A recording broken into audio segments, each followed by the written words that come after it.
Hello everyone, my name is Aryan and this is the Horsepower Show. Today we are back in beautiful Vancouver, like I said, and this is the car that we're going to be comparing the Porsche Macan with. This is the 2018 Subaru Crosstrek.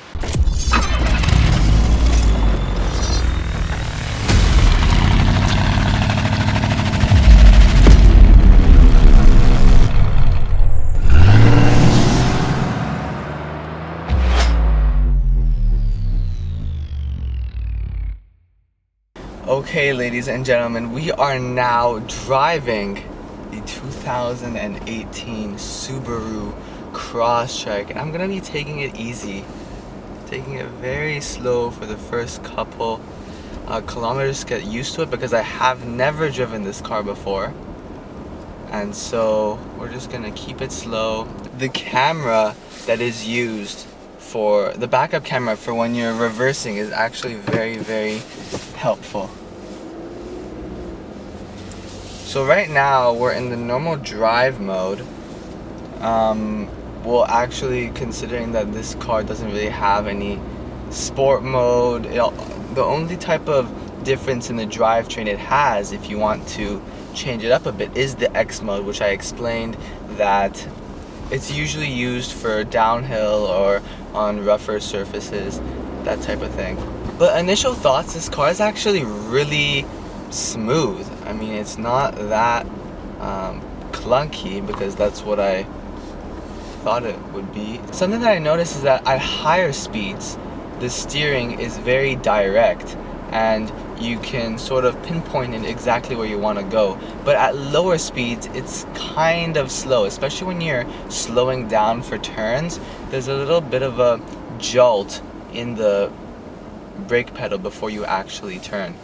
Something that I noticed that I don't really like is there isn't much harmony and coordination between the pedals. So, for example, when you're stopping and you want to get going again, it takes a while to get going again, as we can say the least. There's no start-stop procedure in this car like there is in the Porsche. However, it's really jolty when you stop and you get going again. Okay, so now we're just going down a really regular hill, and X mode actually brakes for you. This is actually super cool. You don't have to do anything, and this is just a normal road right now, but I suppose it would be way more helpful when, for example, you're going in snow or in rougher conditions like that. There's actually a lot of assists that the car does when you're just cruising in the normal mode.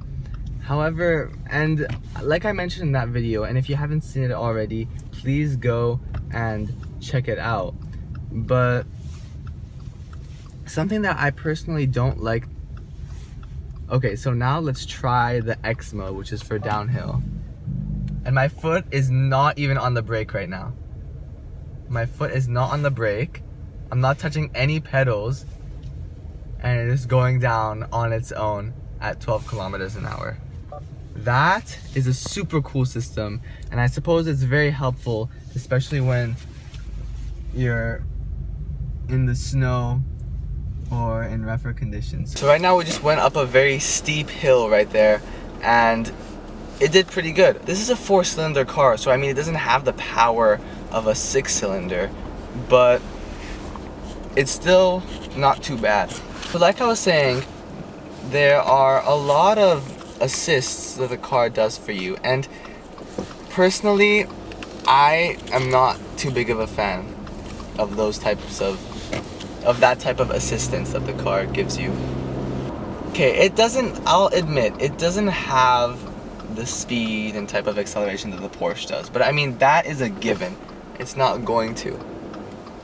But I mean, I had some expectations for it, and it's definitely exceeded most of them in terms of the smoothness of the ride. But in terms of acceleration and performance, nothing beats that Macan. So right now we're rolling down a hill, and I'm braking a little bit, but as you can see on there, the bar for the fuel consumption is all the way in the green, which shows that I'm saving fuel rather than wasting it. Shouldn't even be in the front.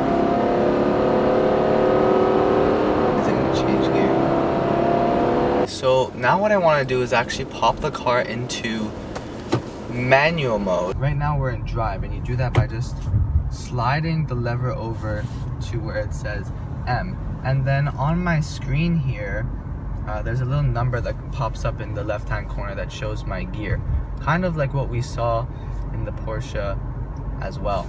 Okay, so something that I just noticed with changing gears manually is it only, if you actually look at the number that's on the screen right here, beside the number there's a little arrow.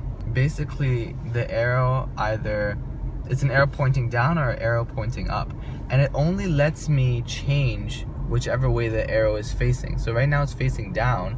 It won't let me change up as much as I pull the paddle. So even if I do want to change up, the car actually doesn't let me do that. So it only lets me change the way the arrow is pointing. I guess that's one of the quirks that the car has, and I find it a bit unfortunate because the Porsche would let you change as much as you wanted basically, but in our case right now it only lets me either change up or down.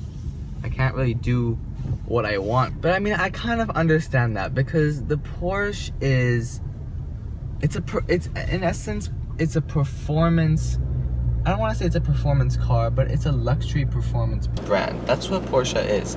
Giving drivers that control to manage the gears themselves is what they should be doing. And I kind of understand that because Subaru is more like an off-road type of company. That's the kind of cars that they make. The cars that they make are made to be driven off-road or in rougher conditions compared to normal type of cars slash SUVs and that type of thing. So I guess Subaru's intention with putting the manual mode in this car was maybe potentially when people are going down hills. It's probably going to be used mostly in those type of situations. I've really enjoyed my time today with the Subaru Crosstrek, but I want to know your guys' opinion. Let me know, which one do you guys prefer, the Porsche Macan or the Subaru Crosstrek? I do agree that they're two completely different cars, although they may technically be in the same category of car, but they drive completely differently, and I think personally that they're made for two different drivers. One may want to get to places quickly, and the other may just want to go off-roading from time to time, that type of thing. So leave comments below and let me know which one you guys prefer. So I hope you enjoyed this series of videos that I shot in comparing these two cars. I personally really enjoyed it, and I hope you guys did as well. Like I said, leave comments below, and don't forget to subscribe, share, and like this video, and follow us on all social media platforms, Instagram, Facebook, and Twitter, but mostly Instagram, for more content. And let me know if you liked this type of comparison video, and if you did, I'll definitely make more videos like this. So I'll see you guys later. Ciao.